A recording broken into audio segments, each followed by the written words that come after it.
Hindi nagpapigil ang netizens upang ipahayag ang kanilang saloobin habang nananalasa ang bagyong Glenda. Mula sa mga payo ng pag-iingat hanggang sa kawalan ng kuryente ay ilan sa mababasa sa social media. Narito ang detalye hatid ni Benj Bondo.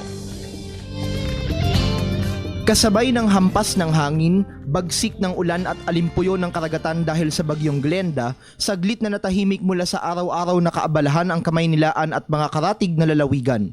Ngunit kasabay ng nakapangingilabot na hagupit ng bagyo, tila lalo namang umingay ang mga netizens na naglabas ng sari-saring saloobin ukol sa nangyayari sa kapaligiran. Sa tweet na ito ng forensics expert na si Dr. Raquel Fortun, inihalin tulad niya ang naranasan ng Metro Manila kay Glenda sa sinapit na mga lugar na hinagupit ni Yolanda. Si Noem Lardizabal Dado naman, ginamit ang Twitter upang mangalap ng tulong para sa mga apektadong lugar.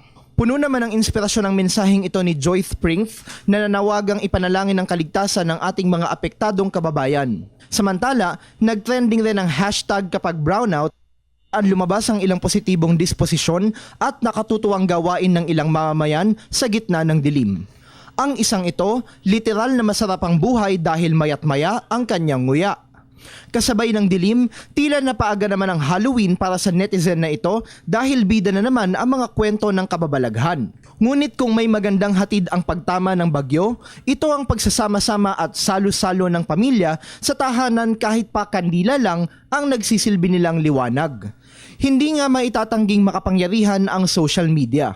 At sa tulong nito, higit na nagkakaroon ng pagkakataon ang mga Pilipino na magpamalas ng bayanihan, magpaabot ng kaalaman at magpahayag ng kanilang damdamin at karanasan sa gitna ng hagupit ng kalikasan.